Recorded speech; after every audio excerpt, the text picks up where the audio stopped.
Our next conversation today is with Adams County Clerk and Recorder Josh Zygielbaum, a Democrat. First time we're sitting down together in this format. Appreciate your time. Absolutely. Thanks for having me here.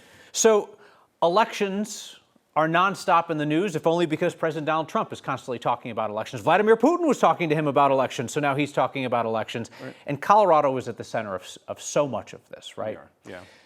You have former Mesa County Clerk Tina Peters, right. She's a Republican. She's currently in prison for her role in a breach of her own voting systems there in Mesa County. They were looking for evidence of Trump's voter rigging conspiracy theories. They didn't find the evidence. She's now in the clink for that.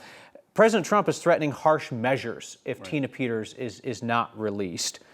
He's trying to lean on Governor Polis, a fellow Democrat. Mm-hmm. Do you think there's any chance in the world that Polis gives Trump what he wants and turns Tina Peters loose? I highly doubt it. One of the things that Tina committed crimes against the people of the state of Colorado, not against the federal government.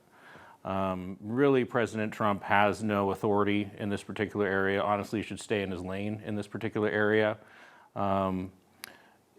Tina needs to do her time. She's where she belongs. She violated the trust of the people of Colorado, and she got caught.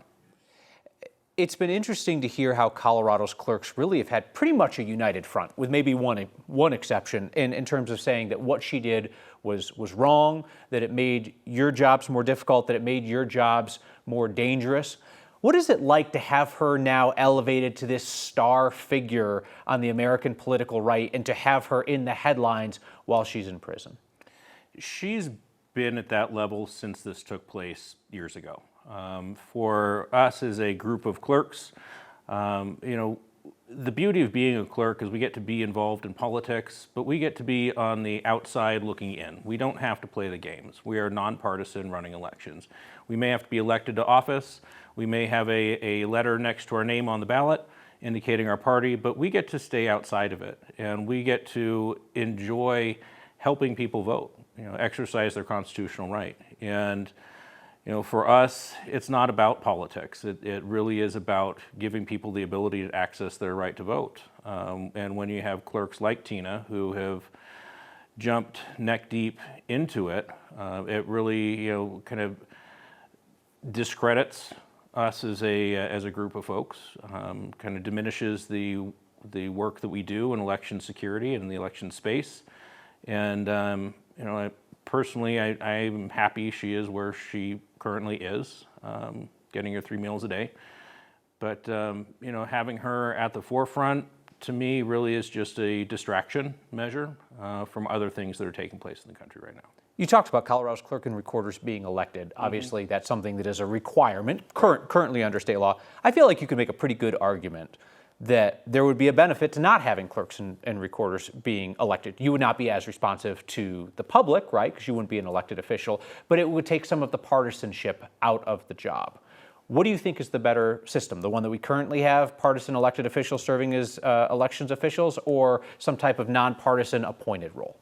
In theory, you're correct. It would do that. However, when it's an appointed position, it's appointed by a body of elected individuals. So, for example, if it was a city council like in Denver or in Broomfield, you'd be appointed by the city council members, or you'd be appointed by the board of county commissioners in the other counties. And those are elected individuals. They're politically affiliated.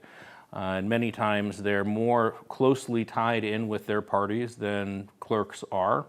I think that it would actually make things more partisan if it was a appointed position, because then you're at the will of your employer, which is the political body that controls the purse strings for the counties. And so, by having it under this measure, we are really separate but equal to them.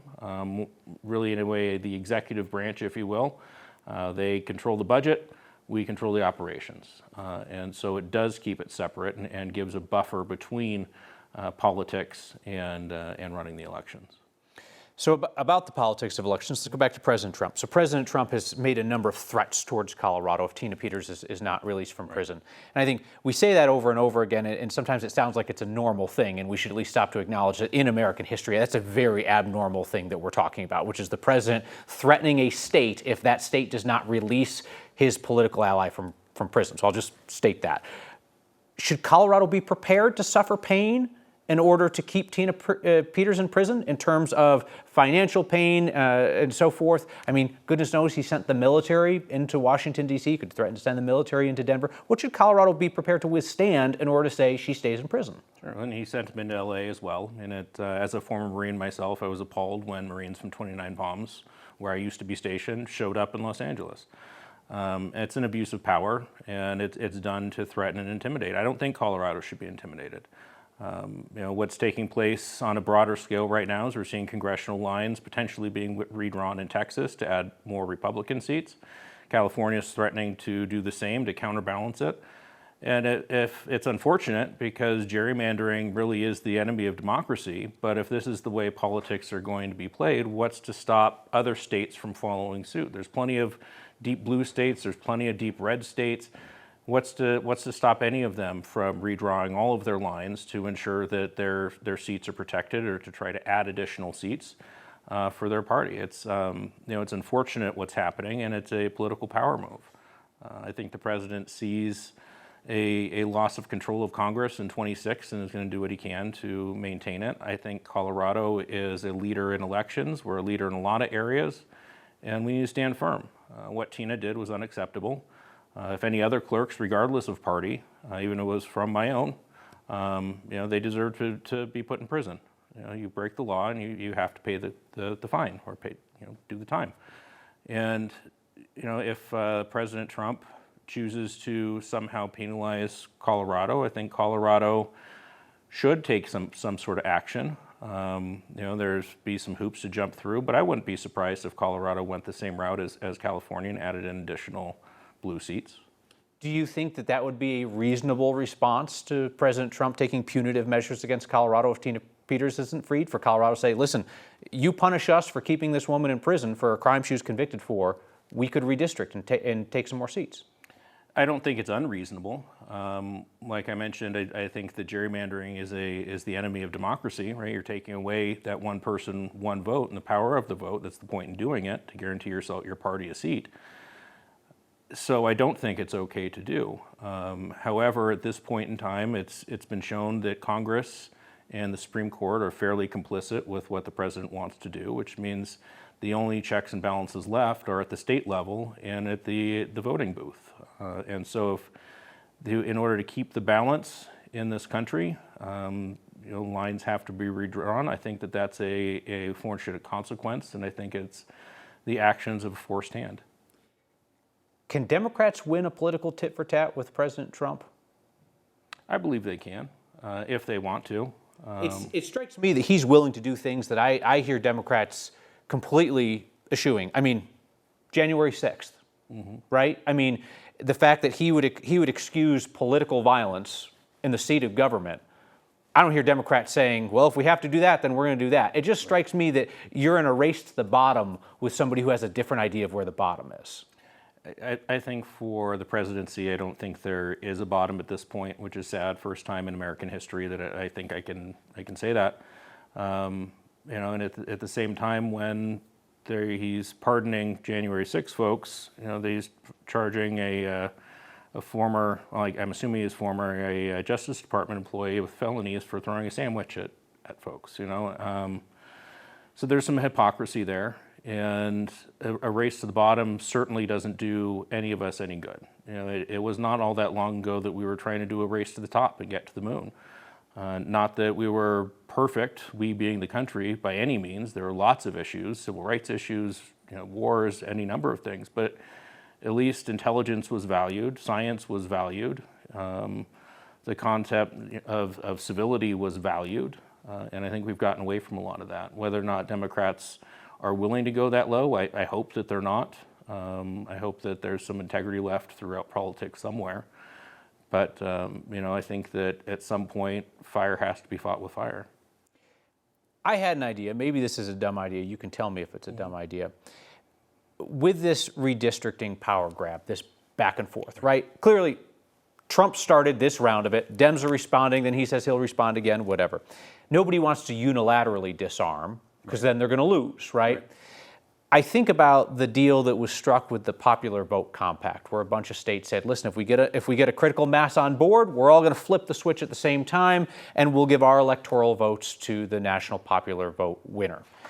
Could there be a similar unilateral disarmament on the issue of gerrymandering and independent redistricting, where if enough states say, listen, we're going to play it straight, then as of X date, we're all going to play it straight? So many blue states, so many red states, that kind of thing.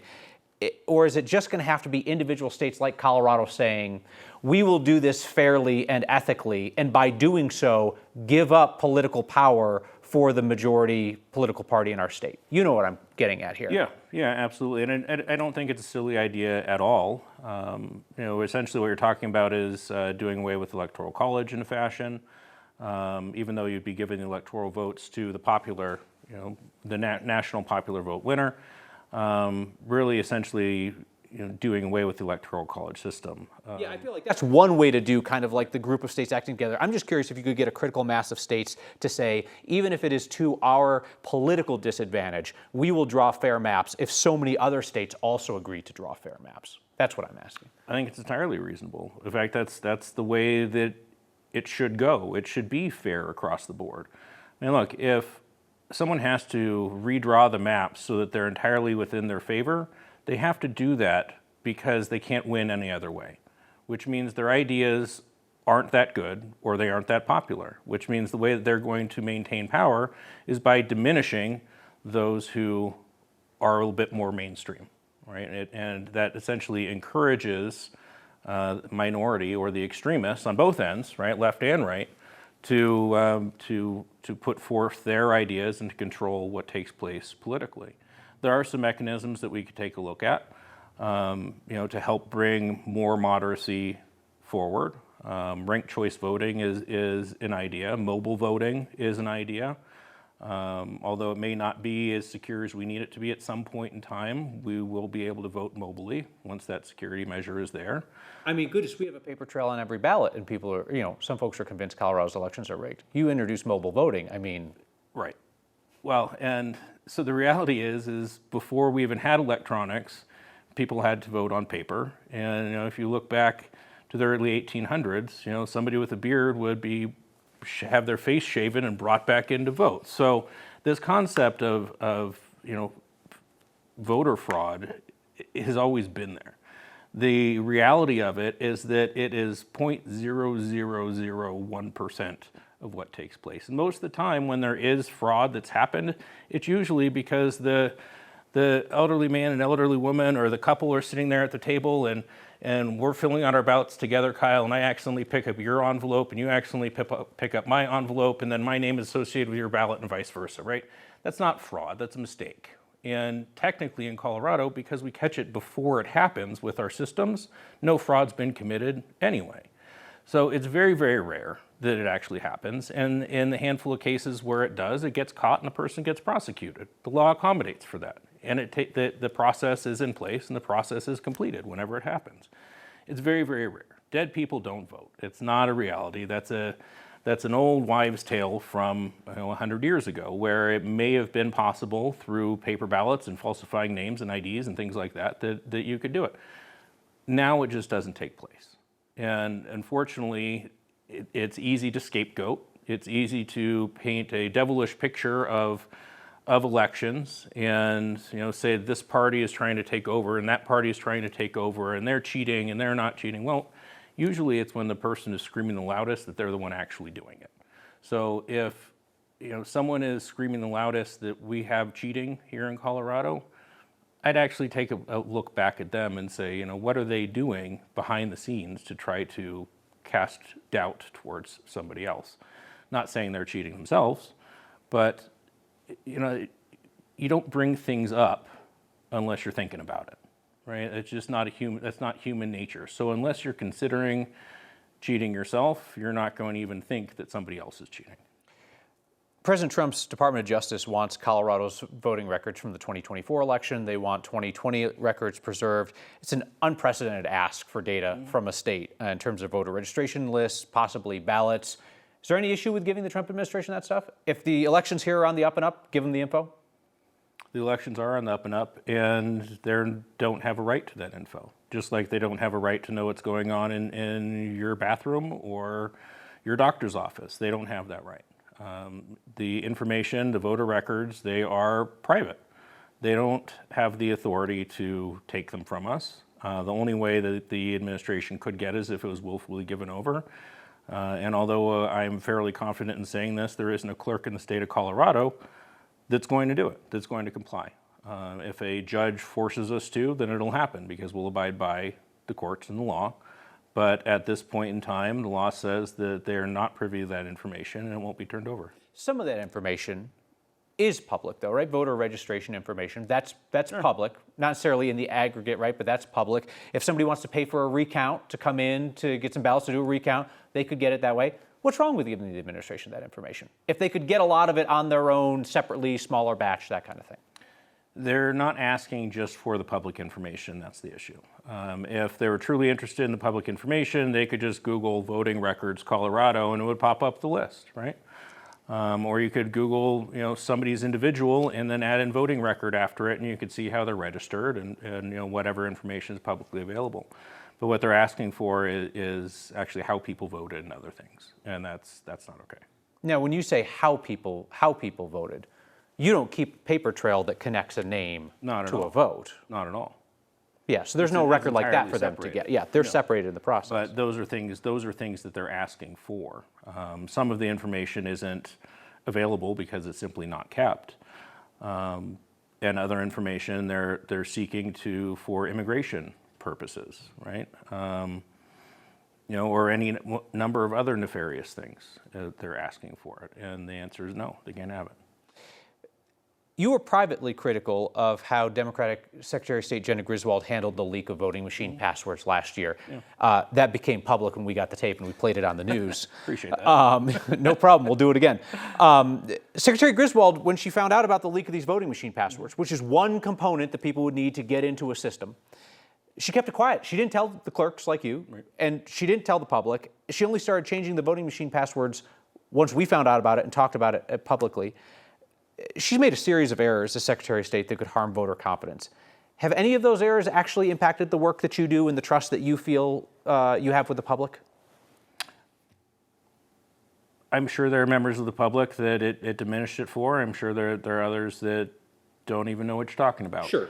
Jenna and I have known each other a long time, and Secretary Griswold, and I consider her to be a friend. Like you, it doesn't, if somebody's doing something they shouldn't have done, you're going to call them on it. In this particular case, hindsight's 20/20. You can always look back and say that something should have been handled one way or another way. I understand the Secretary's position on it. She was hoping to tackle it before it became an issue. And unfortunately on her end, she wasn't able to do that. There are a number of different ways that it could have been handled. She chose one path, and unfortunately for her, it turned out to not be the right path. All the passwords were changed, and no harm came from any of it. As you mentioned, it was only one half of a set of passwords, so even if it got out, somebody would still have to figure out the other half in order to do something. And even then, the portion of where the passwords would get you is pretty inconsequential as well. So it really wouldn't have been that big of a deal. I think conceptually, the fact that it was out there is the problem. And yeah, that's the issue. It's not that the systems were breached. Right. It's that we're talking about this, right? Like, what's the phrase in politics? If you're explaining, you're losing, right? So if you're having to explain why the password breach did not open up the system to fraud, that's not good, right? She sends thousands of mailers to people who are not legally able to vote because of their immigration status. That did not allow them to vote, right. But then it creates a community conversation about, well, what's going on and that kind of thing. And it seems like the accumulation of those things over and over through the years, I hear it from people who don't have faith in the system. They point to those things, either pointing to them accurately or pointing to conspiracy theories born out of them. Right. I hear it. Do you hear it? I hear it. And unfortunately, when incidences like that happen, it adds fuel to the fire for those who are already naysayers. We're all human. We all make mistakes. The level of the bar is perfection for elections. And anytime anything happens below perfection, people are very critical of it. There's challenges. In Adams County, we've had issues where ballots went out with the wrong question on it, or asking for vote for one instead of vote for two. Sometimes things fall through the cracks. There's a missing truck full of ballots in Adams County. That was before me. That was before you, yes. But I remember it, yes. Yep. But we launched an investigation into that. We figured out what took place, and again, nothing nefarious there. Some paperwork issue, truck driver went home, right? Human. So it's unfortunate, but when the bar is perfection, it's very difficult to hit.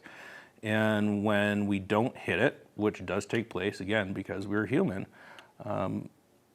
it leaves us open to criticism, whether justified or not. It happens.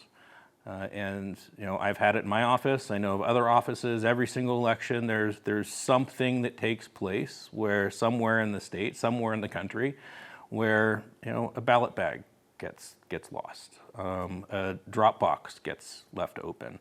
There's a misprint on a ballot, or maybe my ballot goes to your house and your ballot comes to my house. Right? Things happen. And in my opinion, it's more so about how do we respond to those incidences than it is about how do we prevent it from necessarily happening. We can put all the measures in place we want, but sometimes there's going to be a mistake. And so we have to respond to it appropriately, and we have to act quickly. And in some cases, that's difficult to do. In some cases, you may not make the right decision when responding to it. And that's one of the reasons why I've gone so gray since entering into office. But it's difficult to always make the right decision when you don't always have all the information at hand, and sometimes you just have to make the call. Adams County Clerk Josh Zygielbaum, thank you for coming in. I appreciate your time. Absolutely. Thanks a lot, Kyle.